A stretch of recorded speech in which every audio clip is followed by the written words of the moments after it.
Hello my friends, welcome to another video. I am sporting my 5-year-old's mug today because it's cute and springy and I'm feeling in the mood. It's gonna be the warmest day that we've had in a while. It's perfect. Today I want to bring to you what I think is maybe gonna be a part 1 of a video, because as I started thinking about different Christian authors I have started binging this year or plan on binging this year, the list was getting kind of long. So I think I picked 6 for now. But like I said, there might be a part 2 to this yet. And I think most of these I have read from this year. I know there's one that I have not ever read from, and the others, no, there's 2 that I've never read from. And the rest I've read at least 1 book by this year and was impressed and can see myself reading a lot of their backlist this year. If you're looking for even more Christian author recommendations, I did share a video about a month ago sharing some of my favorite Christian authors. There is one author overlap on this list. The rest are completely different. For that list, I had to have read at least 2 of the 2 books by that author to put them on the list. This one, they're just authors that I think I'm going to love their books. So let's dive in. The first one is actually the indie author for next month, and that is Erin Phillips. So next month we will be reading The Betrayal of Eden, which is book 1 in the Grimoire and Key series. And there's just a variety of reasons that I feel like I'm going to love Erin Phillips' writing. Well, she is a Christian author, and she often has 2 of her books that I want to read yet, A Crown of Chains and A Bond of Briars, I think. They are biblical, fantastical retellings, I think.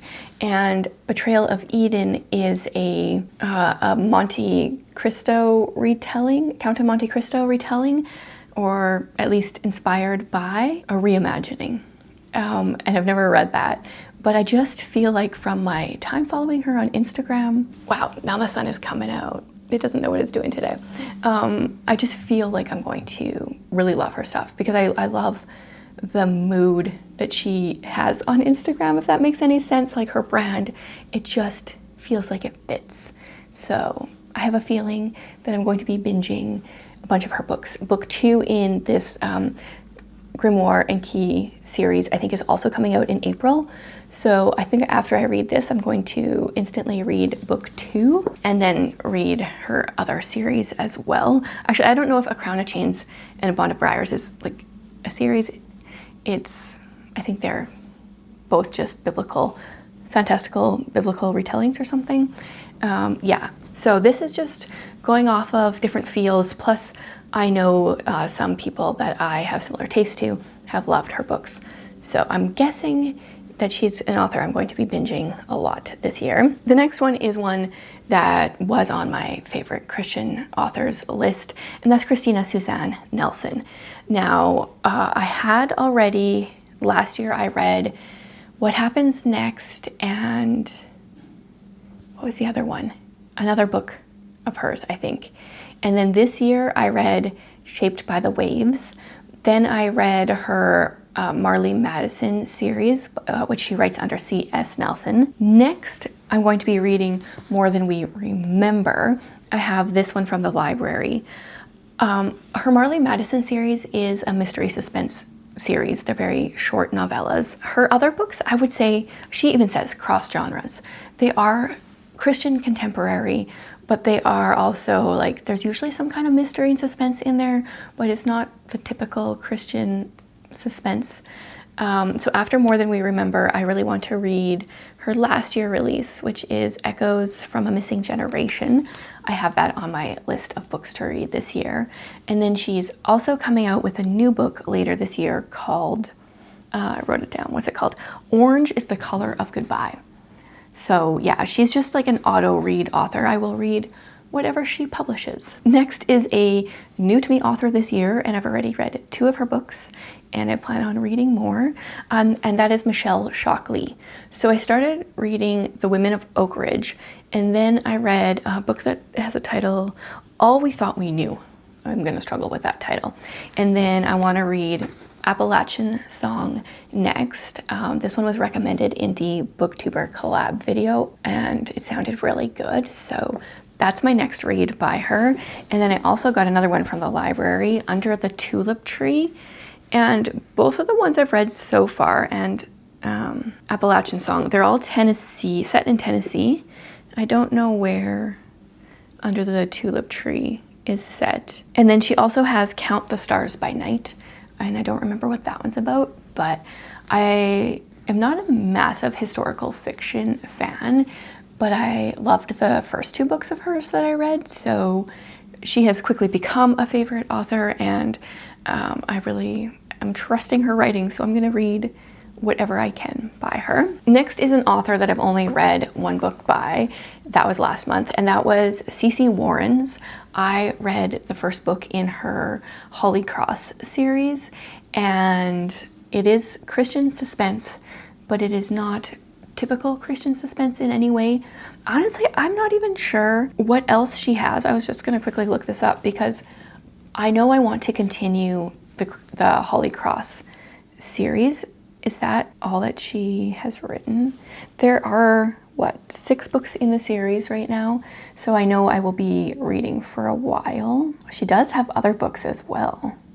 Yeah, I'm gonna read the Holly novels first and then see what else she has written. If they're anything like the first book, they're going to be excellent and deep and a little bit unexpected. So really enjoyed that.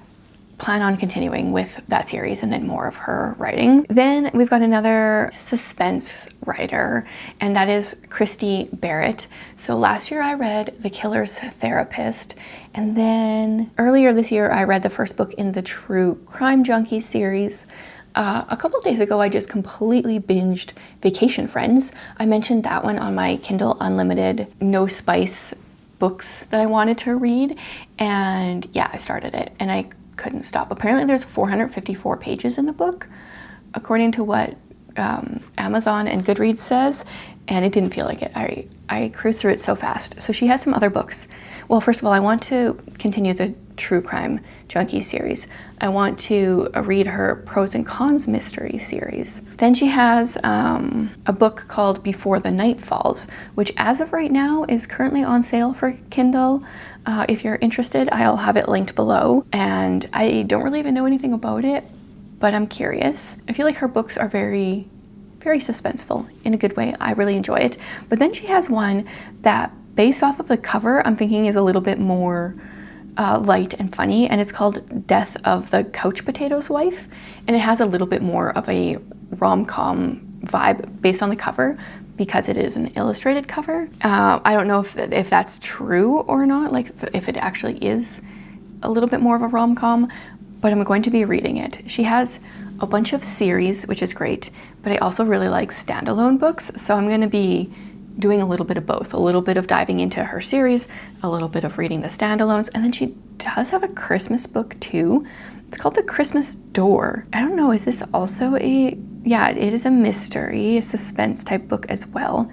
So obviously that won't be till later in the year, but very high on my radar for Christmas. And then the last author is another one that I haven't read anything by yet, but all of a sudden this one book of hers is really popping up everywhere for me, and that is Carrie Cotton. The book that I'm seeing everywhere is The Huntress, although I've also heard good things about some of her other books. So The Huntress, I think, is another one I mentioned in the Kindle Unlimited video. It's a medieval Christian fiction, and then she has some other books. Oh, this is it's part of a series. Okay, now I get it. So there's like The Viking and The Raven. That's all part of that series.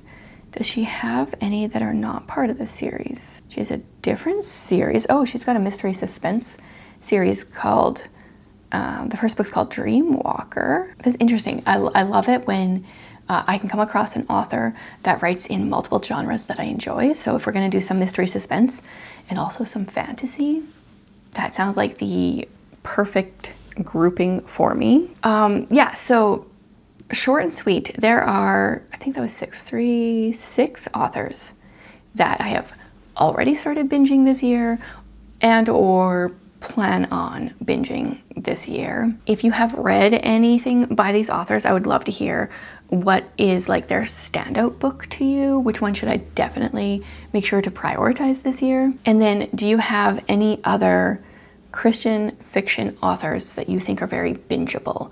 I mean, if I hadn't already read all the Jamie Jo Wright, she would definitely be on here. There's a bunch of authors I would put on here if I hadn't already read a ton of their stuff, hence why some of them are on the favorite Christian fiction author video that I did. But I'm always looking for great recommendations from you guys. It makes my TBR explode and makes me really enjoy my reading. Thanks so much for joining me for another video today.